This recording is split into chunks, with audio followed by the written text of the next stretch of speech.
Sejam bem-vindos ao quarto episódio do Mr. Football, um programa que fala sobre futebol americano no Brasil e no mundo.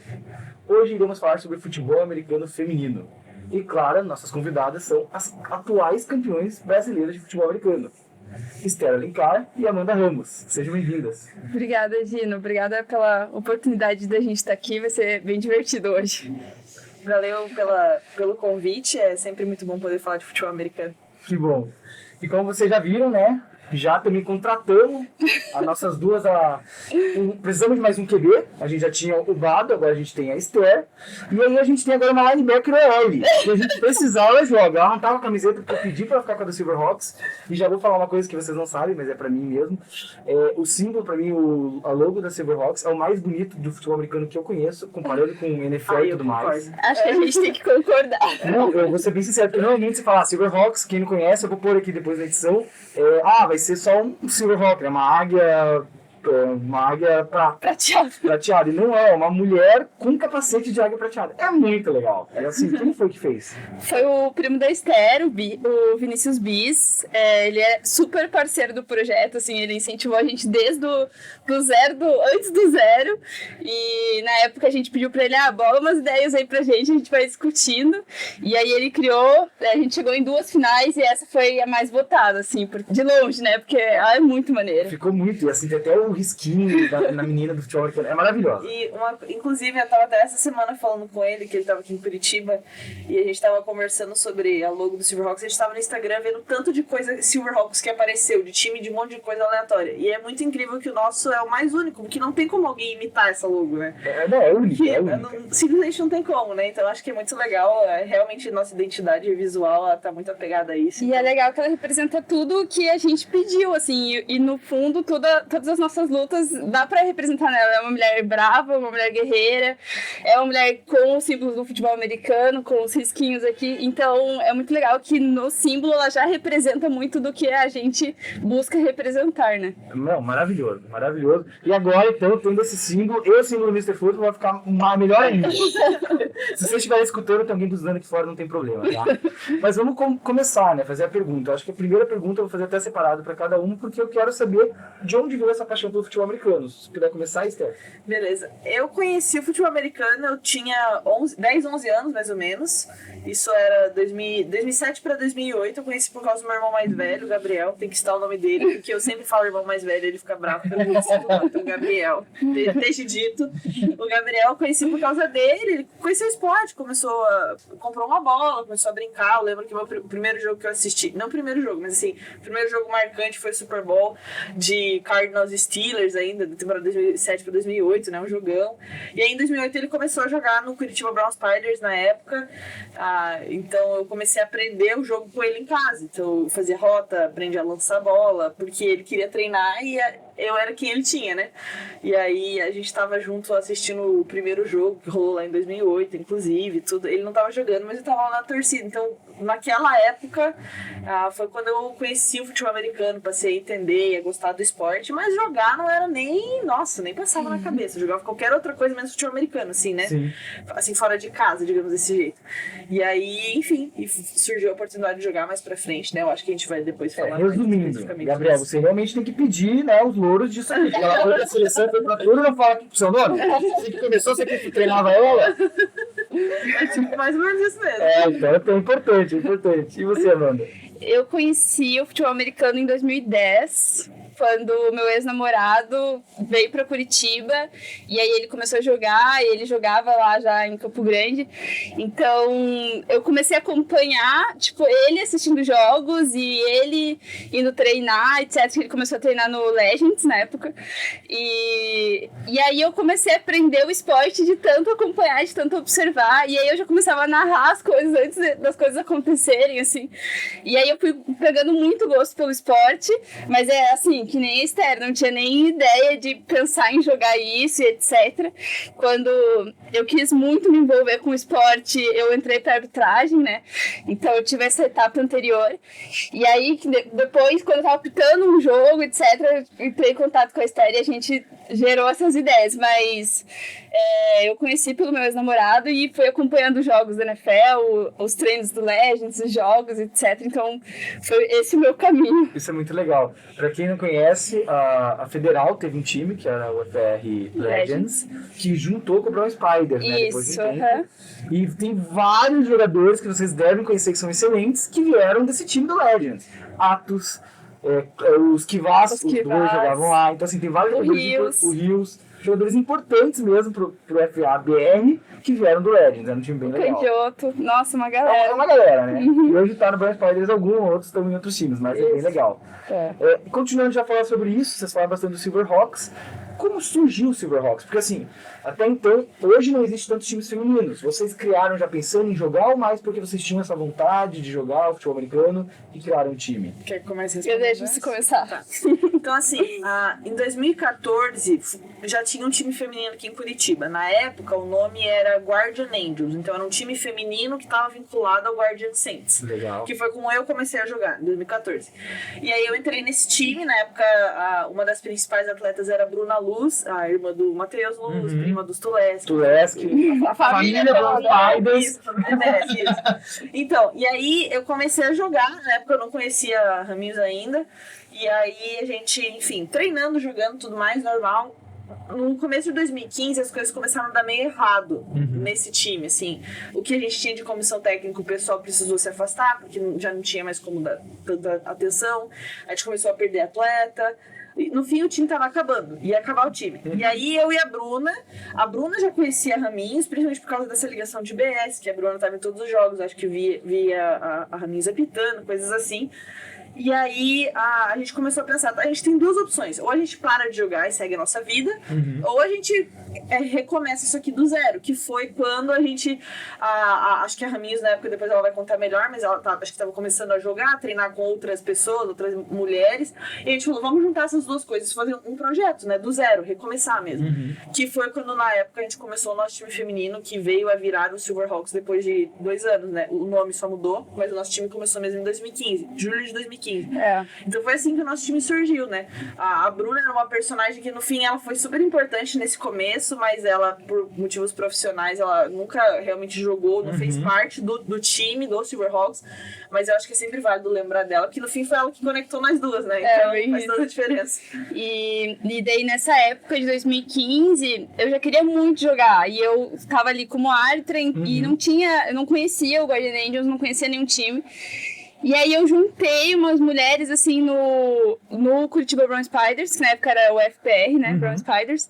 E eu falei, tipo, vocês não estão a fim de jogar? Tipo, os nossos namorados vão lá, nos treinam, passam algumas coisas, a gente faz só pra se divertir, sabe?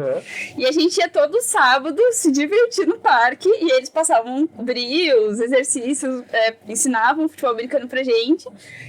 E a gente ia assim, se divertido mesmo. Até que a Bruna e a Esther entraram em contato comigo, tipo, vamos montar um projeto competitivo? Tipo, vamos jogar pra valer? E aí foi quando começou, de fato, a gente montou um projeto e apresentou pro Brown Spiders na época.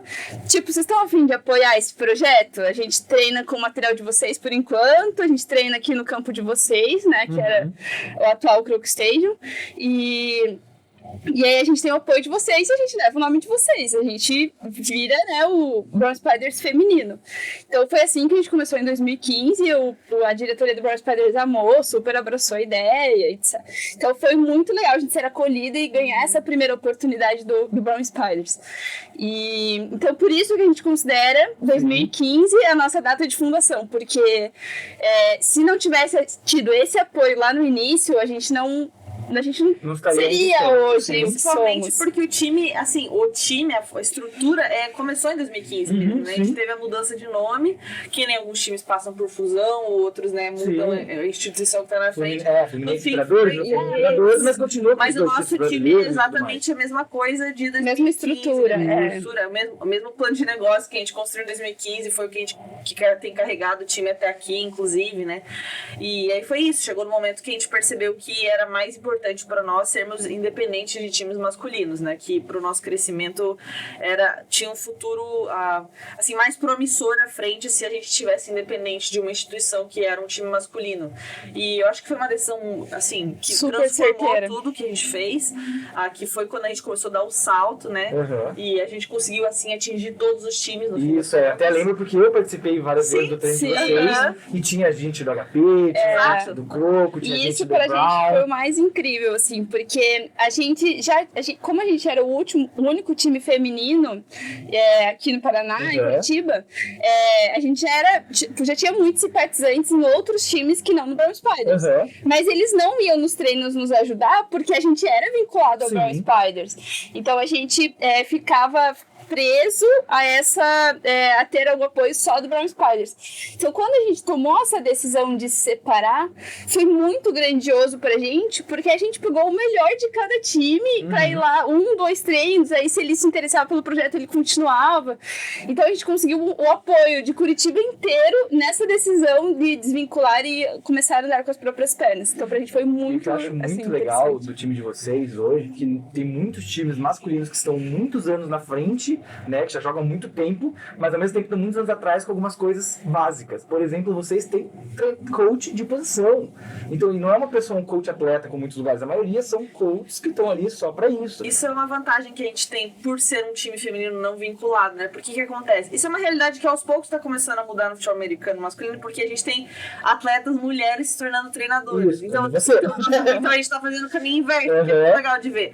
Porque no fim, é isso, a gente como um time feminino independente, a gente consegue absorver pessoas que têm conhecimento dos outros times pra nos treinarem. E no masculino, a gente acaba ficando meio preso nesse sentido, porque ele é do outro time, ele é rival, não tem como isso acontecer, né? Então, no fim, a gente é bem privilegiado de uma das vantagens. Sugar o melhor de tudo, todo mundo. E aí, é assim que a gente tem crescido, né? Tem sido muito legal, muito bom. Muito legal mesmo. Falando sobre crescer e tudo mais, esses apoios, a gente tem que começar a falar sobre a questão de como é ser uma mulher jogando futebol americano. Porque nós, seres humanos, não sei porquê, criamos gêneros para as coisas que não tem gênero. Né? Quando você fala, joga futebol americano, nossa, mas que esporte de homem, porque você joga. Não sei se acontece, mas é uma coisa que vem na nossa cabeça. Por exemplo, como você falou, a gente era namorada dos jogadores. E eles estavam jogando, as pessoas, porque você não vira team leader. Não porque você não joga. Isso aconteceu? Vocês sentiram isso ou não? Teve o apoio desde o começo? Nunca surgiu esse preconceito? Eu acho que eu senti muito preconceito quando eu virei árbitra. Esse foi meu primeiro momento, assim, de choque, que eu já esperava um pouco, porque tipo, a gente, mulher, a gente já é educada eu vou entrar no ambiente masculino, eu tenho que me preparar já pra receber algumas coisas que eu não vou gostar e sabe?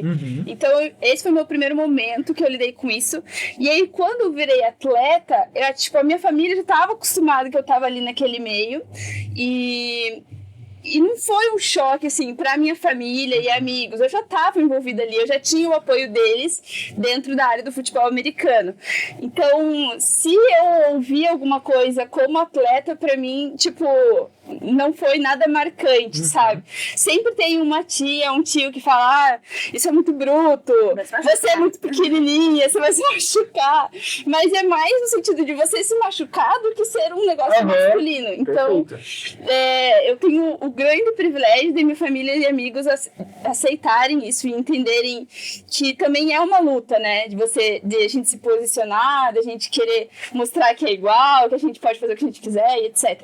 Então, eu particularmente sou muito privilegiada, mas a gente escuta muita história das atletas e a gente tem que dar muito apoio psicológico para as atletas, de gestor, assim, de casos que, de fato, isso acontece, que a gente tem que lidar com a família, etc.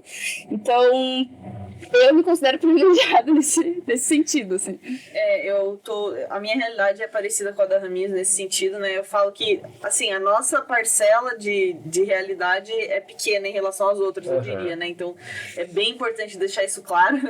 E eu, particularmente, sempre tive envolvida com esporte de forma geral, né? Então, minha família, assim, não foi surpresa quando chegou no momento de querer jogar futebol americano, mas eu lembro, quando eu era mais nova, de, tipo, meio que falar disso, mas, não, mas isso é um esporte que, mas as mulheres que jogam, elas parecem com homens, sabe? Tipo, essa coisa assim, era essa imagem que a gente tinha, que eu tinha quando eu era mais nova, porque não entendia direito as coisas, né? E, então, quando eu comecei a jogar, quando eu vi um time, é totalmente diferente disso, na real, e eu acho que as situações que, assim, de preconceito, normalmente tem a ver com as pessoas questionando a sua capacidade de alguma forma, sabe? E acho que isso sempre foi o que me deixava mais chateada, assim. E, então, essa questão, né, de você, de alguma forma, ter a sua capacidade questionada, coisa que provavelmente não aconteceria se eu fosse um homem, eu acho que isso sempre foi algo frustrante, assim, né? Eu nunca... Sério, tem uma experiência que foi muito bizarra pra mim, que eu tava no aeroporto com a camisa do 49ers, voltando dos Estados Unidos, e aí, tipo, trocando ideia com um cara que tinha saído do voo, viu a camisa, fui perguntar e tal, daí eu falei, não jogo, eu sou coach e tal. Dele, então me diz o que é Blitz. Ele tava testando se você sabia no jogando. Você não tá falando. Eu olhei pra ele, tipo, sério? Você tá me perguntando? Quando você tá na estrada, o policial te para. É Blitz. Cara, aí eu comecei a explicar. Depende, uma marcação individual, uma marcação em zona, Blitz. Eu comecei a justificar e depois eu parei pra pensar, tipo, o que eu tô falando? Como que eu tô me rebaixando aí? Aí eu olhei pra ele e falei, se eu fosse um homem, você ia me perguntar isso? Ele, claro que sim. Você sabe mesmo, não tem nada a ver. Deu, beleza, então, e saí fora, assim. Então, esse tipo de coisa que não faz o menor sentido, né? O clássico, o que é impedimento, versão futebol. Foi isso, assim, escrito. E eu acho que isso é um grande motivador nosso também, assim, a gente querer provar e ir contra, né, esse limite que ficou impondo, ou esse pensamento de ficar nos testando e de se a gente sabe mesmo. Eu acho que isso é um grande motivador de a gente ir lá e dar muito mais de nós em cada treino, em cada jogo, etc. E eu acho que, tipo, de certa forma, a gente usa esse ponto negativo para tornar um ponto positivo pra gente, assim. Entendo. É uma luta aí. E uma outra coisa em relação a isso também, eu acho que o pesado, nesse sentido, pra mim, pelo menos, né, os momentos que isso pesou, era quando eu parava pra pensar em relação ao que eu tenho de possibilidade no futebol americano. Isso pra mim sempre foi o que mais pesou, sabe? Eu lembro de estar nos Estados Unidos, estar num camp de 7 contra 7, de high school, e ver, tipo, 200 caras dentro do campo e olhar, nem que eu seja o Tom Brady, eu não vou poder fazer isso, sabe? Tipo, esse tipo de pensamento, quando você se dá conta, ele pode ser bem pesado. Só que, ao mesmo tempo, eu olhei pelo outro lado, no sentido de oportunidade, de privilégio, que é começar a mudar essa história, na verdade, né? Então, hoje, comigo, eu carrego muito isso nesse sentido que o Ramos falou. Além de eu ter que fazer bem, eu tenho que mostrar que eu sou capaz, porque a gente fazendo isso, a gente abre portas para outras depois, não terem que provar tudo que legal você falar isso, né? Porque eu trabalho numa escola, eu dou aula de futebol americano numa escola, e um dia eu trouxe as meninas pra lá treinar, porque não tinha menina jogando. E hoje, até já conversei com elas, essa menina continua, e o sonho dela é entrar no time de vocês, entrar no futebol americano. Isso é muito incrível. E ela fala que um dia vai jogar na NFL, porque assim, ela viu que não, se essas meninas conseguem fazer, porque eu não consigo. Sim. E é muito interessante, porque na escola, querendo ou não, eu tinha 2 meninas só no time. E assim, querendo ou não, eu falava, era um jogo masculino. E não é um jogo masculino. Você não perde sua feminidade. Obrigado. É só porque você joga futebol americano. Você pode ser o que você quiser. E aí foi muito legal. Assim, até hoje eu lembro dela falando assim, nossa, eu vou também jogar futebol americano agora. Ela pode. É bem isso. Essa semana, inclusive, foi bem engraçado. Eu tava na minha empresa e daí as meninas estavam assim, quando que vai voltar? Quando que vai voltar? Eu quero ver você jogando, porque eu vejo você, não consigo imaginar você jogando. Você é muito delicado, você é muito fofinha. E daí você vai jogar batendo nas pessoas. E daí é isso, você tipo, não precisa perder você ser mulher, você ser a forma como você quiser pra você jogar qualquer esporte que seja, né? E por que o futebol americano vai ser diferente? Então é meio que isso, assim, é bem engraçado que as pessoas excluem uma coisa da outra. E não é o caso, as coisas podem viver em conjunto, né?